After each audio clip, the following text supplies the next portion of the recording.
Good evening, everyone. This is our first lecture of video lecture series of class 12th economics, and in this series we are going to cover the unit 6 of our economics syllabus, and that is uh, unit 6 development experience 1947 to 1990 and economic reforms is 1991.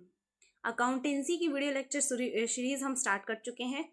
अब next हम economics को add करते हुए हम सबसे पहले Indian economy को cover करेंगे. इंडियन इकोनॉमिक डेवलपमेंट में हमें जो हमारी 6th यूनिट है, जो हम अब आप सोच होंगे कि ये 6th यूनिट से कैसे सिलेबस स्टार्ट हो रहा है, तो 1 to 5th यूनिट जो है वो हमारी मैक्रो इकोनॉमिक का पार्ट है.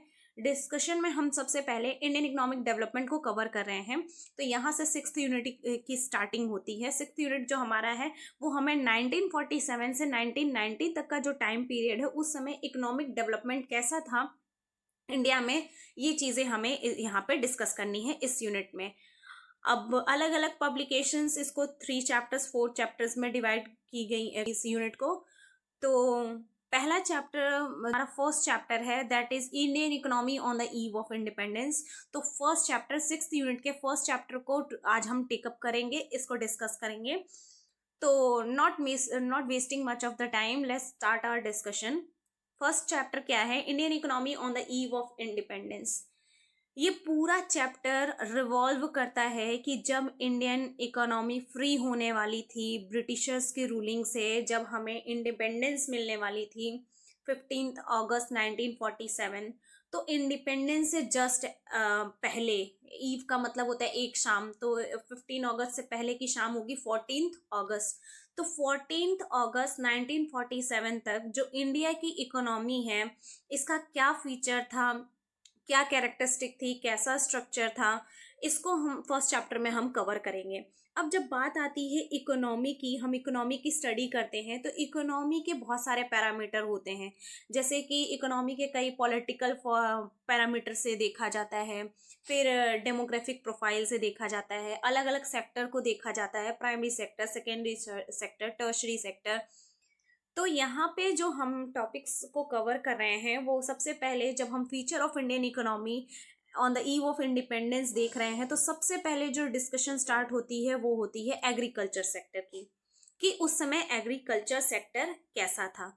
लेकिन एक छोटी सी स्टोरी जाने बगैर इस चीज़ को समझना बहुत मुश्किल होगा कि when going to free from the Britishers ruling, then what was the structure of agriculture sector.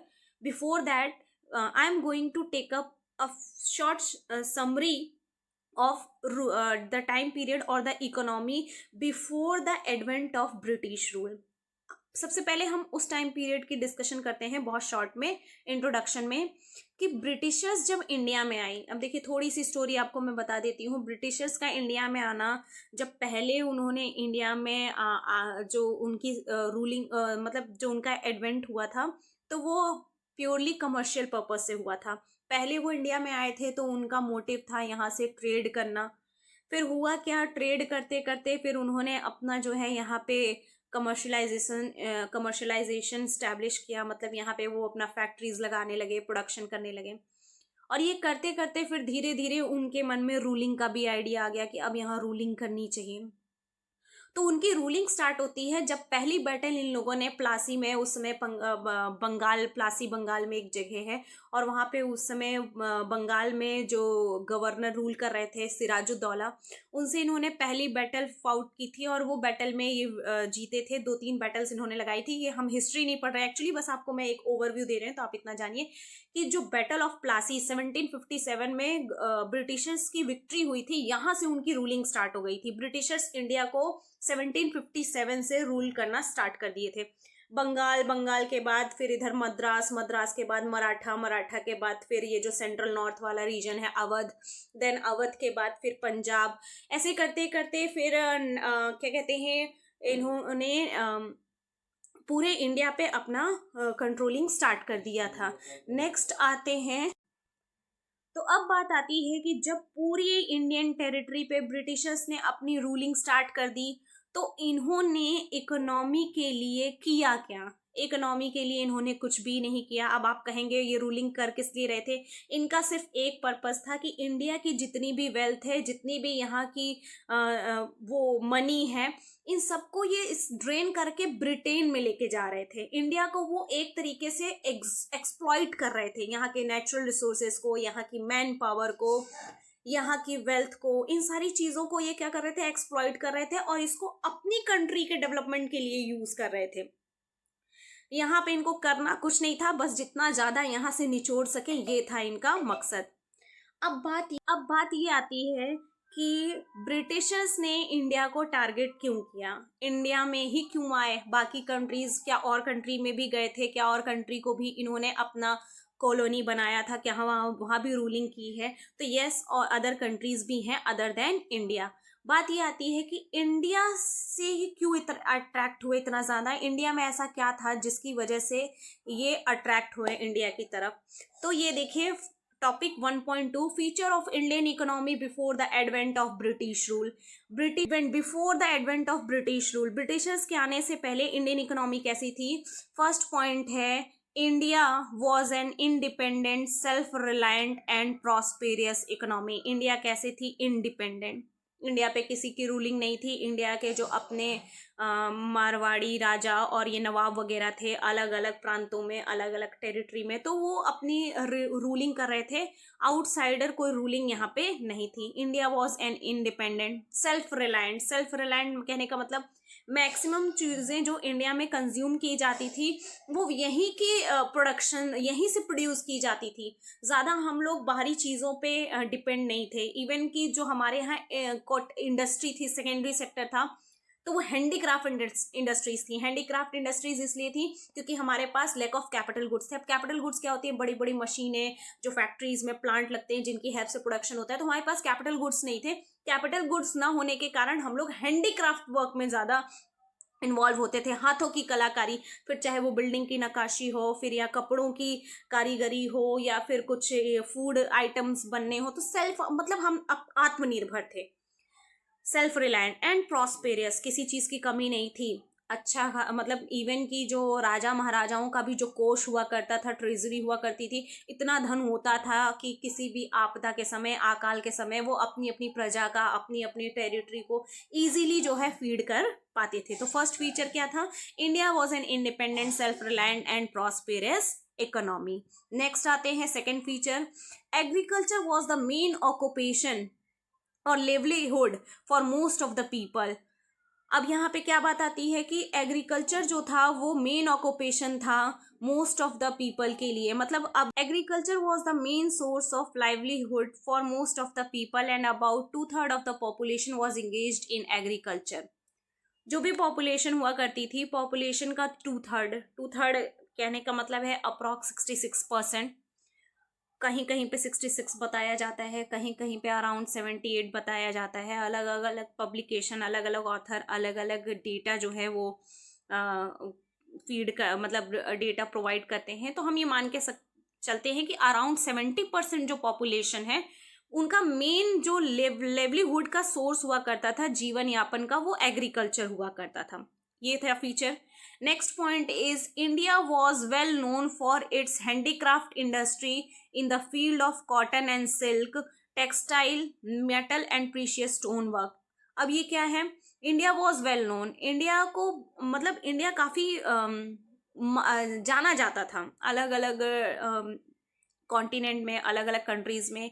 India का बड़ा नाम था किस चीज़ के लिए? कि इंडिया फेमस था कि इंडिया में जो हैंडीक्राफ्ट इंडस्ट्रीज़ हैं, मतलब कैपिटल गुड्स नहीं है फिर भी हाथों की जो कलाकारी है, चाहे वो कपड़ों के मामले में हो, कॉटन और सिल्क टेक्सटाइल्स को लेके, चाहे वो मेटल या प्रीशियस स्टोन्स को लेके हो, बिल्डिंग वर्क को लेके हो, ये जो थी ये बहुत रिनाउंड थी, अदर कंट्रीज़ में बहुत ज़्यादा फेमस थी। नेक्स्ट आता है, it enjoyed a world wide market due to its reputation of fine quality of materials used in high standard of craftsmanship. और यही नहीं, जो मतलब क्राफ्टमैनशिप थी वो तो अच्छी थी ही, इवन जो मटेरियल का यूज़ किया जाता था, मटेरियल भी अच्छी क्वालिटी के होते थे। तो इसीलिए इंडिया जो है एक अच्छा मार्केट टारगेट करता था अदर कंट्रीज में भी। नेक्स्ट पॉइंट, तो ये थे फीचर्स। क्या फीचर थे? पहला कि इंडिया जो है सेल्फ रिलायंट, इंडिपेंडेंट कंट्री थी, और फिर प्रॉस्पेरियस थी। सेकेंड पॉइंट आता है कि 70% ऑफ पॉपुलेशन एग्रीकल्चर पे ही डिपेंड थी, तो लोगों का जो जीवन यापन 70% जो जनसंख्या थी वो अपना जीवन यापन एग्रीकल्चरल एक्टिविटीज से करती थी। थर्ड पॉइंट है कि इंडिया में जो इवन सेकेंडरी सेक्टर था, जहाँ पे बात प्रोडक्शन मैन्युफैक्चरिंग की आती है, तो वो हैंडीक्राफ्ट बेस्ड था, लेकिन हैंडीक्राफ्ट बेस्ड होते हुए भी उसकी क्वालिटीज मतलब अच्छी क्वालिटीज थी। इवन उनको compete करना इजी नहीं था, अदर कंट्रीज में भी फेमस थी इंडिया की क्राफ्टमैनशिप, और इवन जो मटेरियल का यूज होता था वो भी गुड क्वालिटी के होते थे। तो ये था फीचर, इसी को देख के ब्रिटिशर्स अट्रैक्ट हुए और फिर इंडिया में वो आए। तो पहले व्यापार करने आए और फिर व्यापार ट्रेड करते करते धीरे धीरे उन्होंने रूलिंग स्टार्ट कर दी। अब आते हैं कि जब इन्होंने रूलिंग कर ली 400, एक्चुअली इंडिया में रहे ये 400 साल, 1604 1604 से 1608 के अराउंड पहली बार ये आए थे, जब इंडिया में इन्होंने ईस्ट इंडिया कंपनी की फाउंडेशन रखी थी। अब वहां से 200 साल तक इन्होंने जो है लगभग 150 साल तक क्या किया कि व्यापार किया, ट्रेड किया। देन उसके बाद में मैंने आपको बताया 1757 से फिर इन्होंने रूलिंग पॉलिटिक्स में चले आए, ट्रेड से ये पॉलिटिक्स में चले आए, और फिर यहाँ से इन्होंने रूलिंग स्टार्ट की। और 1747 1757 से 1947 190 ईयर्स अप्रॉक्सीमेटली आप कह सकते हैं 200 साल, 190 साल जब इन्होंने राज कर लिया। अब उसके बाद 190 साल में ये जब आए थे, उस समय इंडियन इकोनॉमी के ये तीन feature, prosperous, 70% population engage in agriculture, और लोगों का जीवन यापन भी होता था, क्राफ्टमैनशिप कमाल की। अब 190 साल में इन्होंने ऐसा क्या किया कि पूरी इंडियन इकोनॉमी की धज्जियां उड़ गई। क्या किया इन्होंने? एग्रीकल्चर सेक्टर, एक एक सेक्टर को पकड़ के देखते हैं कि क्या हुआ। एग्रीकल्चर सेक्टर में ये एक कहते हैं हायरार्की लेके आए, एक इन्होंने स्ट्रक्चर का निर्माण किया जिसको बोला जाता है लैंड सेटलमेंट सिस्टम। अब ये लैंड सेटलमेंट सिस्टम क्या था? लैंड सेटलमेंट सिस्टम बस ऐसा जान लीजिए कि एक बिचौलियों को सेट किया इन्होंने बीच में, एज अ ब्रोकर कह सकते हैं आप, जमींदार क्या था, एक ब्रोकर ही कहिए आप। अब लैंड सेटलमेंट सिस्टम में ऐसा, लैंड सेटलमेंट सिस्टम क्या होता था? लैंड सेटलमेंट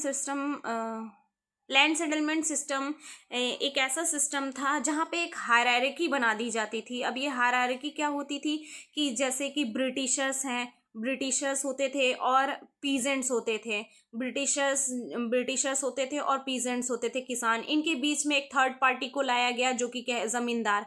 अब होता क्या था कि पीजेंट्स जो हैं वो फार्मिंग मतलब कल्टीवेशन करेंगे, पूरी एग्रीकल्चरल एक्टिविटी करेंगे, लेकिन जो भी रेवेन्यू आएगा वो रेवेन्यू जमींदार रखेगा, और जमींदार उसका कुछ पोर्शन टेनेंट को देगा और कुछ पोर्शन एज अ टैक्स ये जाएगा ब्रिटिशर्स को।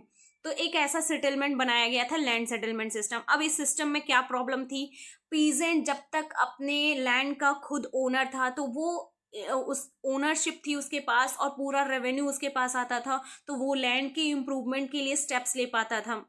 अब होता क्या था कि जो ये सिस्टम आ गया लैंड सेटलमेंट सिस्टम, इसमें पीजेंट्स को मात्र उतना ही जमींदार देता था कि वो पूरे साल खा के अपना जीवन निर्वाह कर सके, मतलब उसकी जो लाइवलीहुड है मेंटेन रहे। एक्स्ट्रा कुछ भी नहीं होता था कि वो एज अ कैपिटल जो है वो लैंड में कुछ इन्वेस्ट कर सके। अब इससे क्या हो रहा था कि लैंड से एक्सट्रैक्शन तो बहुत हो रहा था, प्रोडक्शन हो रहा है, भाई आप एग्रीकल्चर एक्टिविटीज करें, अलग अलग क्रॉप ग्रो कर रहे हैं, लेकिन जो न्यूट्रिएंट्स हैं, मिट्टी के न्यूट्रिएंट्स, उनको आप रिजुविनेट कराने के लिए, रेप्लेनिश कराने के लिए अगर उसमें एफर्ट्स आप नहीं पुट करें तो धीरे धीरे क्या होता है, प्रोडक्टिविटी गिरते चली जाती है। फिर मॉडर्नाइजेशन आ चुका था, अलग अलग टेक्नोलॉजी आनी चाहिए थी, मॉडर्न इक्विपमेंट्स आने चाहिए थे। ये सारी चीजें पीजेंट ला नहीं सकता था, पीजेंट को तो बस उतना मिलता था कि वो खा सके। जमींदार इसमें कोई इंटरेस्ट लेता नहीं था। जमींदार इंटरेस्ट क्यों नहीं लेता था? जमींदार को लगता था कि अगर हम इसका एक पोर्शन टैक्स के फॉर्म में गवर्नमेंट को दे रहे हैं, ब्रिटिशर्स को दे रहे हैं, तो ये सारी रिस्पॉन्सिबिलिटी ब्रिटिशर्स की होनी चाहिए कि ये लैंड को कैसे और ज्यादा प्रोडक्टिव बनाया जाए और कैसे और ज्यादा इल्ड इसकी इंक्रीज की जाए। तो ना ब्रिटिशर्स कुछ करते थे, ना जमींदार कुछ करते थे, पीजेंट बेचारा कुछ करने लायक ही नहीं था। ये सारी कमियां थी।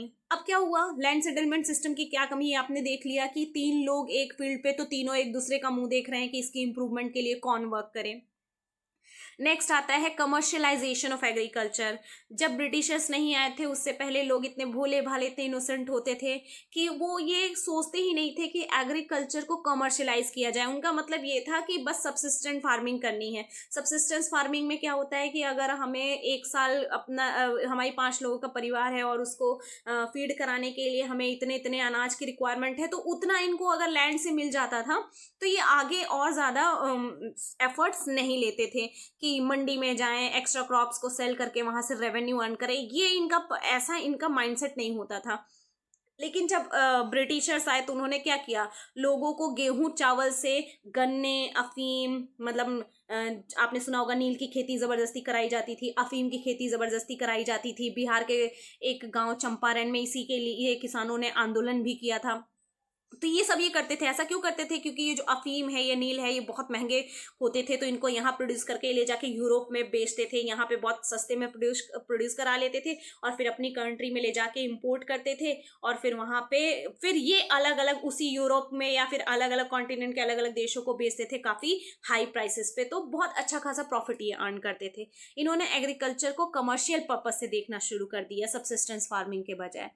अब नेक्स्ट आता है third point, low level of productivity. अब जैसे कि मैंने आपको बताया कि जो लैंड थी उसकी productivity day by day decrease करती जा रही थी। ऐसा क्यों हो रहा था? क्योंकि लैंड पे कौन कौन थे? 3 लोग थे, ब्रिटिशर्स थे, जमींदार थे और पीजेंट थे। ब्रिटिशर्स कुछ करना ही नहीं चाहते थे क्योंकि ब्रिटिशर्स का तो माइंडसेट ही ये था कि इंडिया से जितना ज्यादा एक्सट्रैक्ट करो लेके जाओ, ब्रिटेन को डेवलप करो। जमींदार कुछ इसलिए नहीं करता था, जमींदार को लगता था कि अगर हम ब्रिटिशर्स को टैक्स दे रहे हैं तो हम क्यों कुछ करें, ब्रिटिशर्स करें जो कुछ भी करना है लैंड की प्रोडक्टिविटी को इंक्रीज करने के लिए। रहा बेचारा पीजेंट, पीजेंट के पास कुछ है ही नहीं, वो खुद ही डेप्ट में डूबा चला जाता था। एक्चुअली उसको इतना मिलता था कि वो मतलब बस खा के अपना जीवन निर्वाह कर ले, और फिर जब फाइनेंशियल नीड आती थी तो इनसे लोन ले लेते थे और लोन के बजाय फिर ना कभी लोन भर पा रहे हैं ना कभी इंटरेस्ट, तो लैंड भी चली जाती थी। ऐसा करते करते तो ये तो बेचारे डेप्ट में ही चले जाते थे। तो ये लैंड की प्रोडक्टिविटी को इंक्रीज करने के लिए क्या करेंगे? नेक्स्ट आता है स्केर्सिटी ऑफ इन्वेस्टमेंट। अब एग्रीकल्चर जो सेक्टर था वो इतना स्टैग्नेंट क्यों था, मतलब इतना रुका हुआ, उसमें कोई ग्रोथ थी क्यों नहीं? क्योंकि इन्वेस्टमेंट की कमी थी। लैंड को अगर इंप्रूव करना है, प्रोडक्टिविटी को अगर बढ़ाना है, तो प्रोडक्टिविटी कैसे बढ़ेगी? प्रोडक्टिविटी बढ़ेगी जब आप लैंड में कुछ इंप्रूवमेंट करेंगे, रिफॉर्म लेके आएंगे। लैंड में कैसे रिफॉर्म आएगी? भाई मिट्टी का उपजाऊपन डे बाय डे डिक्रीज करता जा रहा है, आप उसको रिप्लेनिश करने के लिए अलग अलग टेक्निक्स को इन्वॉल्व, जैसे कि क्रॉप रोटेशन हो गया, इस तरीके से करिए, या तो फिर आप उसमें प्रॉपर फर्टिलाइजर्स ऐड करिए, मैनोरिंग करिए फील्ड की, और आप मॉडर्न अच्छी क्वालिटी की सीड्स का यूज करिए, पेस्टिसाइड्स, इंसेक्टिसाइड्स, इन सब का यूज करिए। और फिर प्रोडक्शन, और जो प्रोडक्शन से लेके कल्टीवेशन से लेके हार्वेस्टिंग वगैरह तक का जो प्रोसेस होता है, इसको जल्दी करने के लिए मॉडर्न इक्विपमेंट का यूज करिए। तो ये सारी चीजें, चाहे HYV सीड्स हो, मैन्योर हो, फर्टिलाइजर्स हो, पेस्टिसाइड्स हो, इंसेक्टिसाइड्स हो, मॉडर्न इक्विपमेंट्स हो, इन सबको लाने के लिए चाहिए इन्वेस्टमेंट, पूंजी। और वो पूंजी लगाने के लिए कोई रेडी ही नहीं था। कोई, मतलब गवर्नमेंट थी ब्रिटिशर्स की, जो गवर्नमेंट थी उस समय वो ब्रिटिशर्स थी और वो कुछ करना ही नहीं चाहते थे। तो ये 4 फीचर थे एग्रीकल्चर सेक्टर में। अब आज की क्लास को हम यहीं रोक देते हैं और नेक्स्ट क्लास में हम देखेंगे इंडस्ट्रियल सेक्टर के फीचर। ये बेटा PDF फाइल मैं फिर से वही डिस्क्रिप्शन बॉक्स में इसकी लिंक दे दूंगी, इसको मैं टेलीग्राम पे ऐड कर दूंगी, आप वहाँ से डाउनलोड कर लीजिएगा। Okay, thank you and good night, take good care of your self.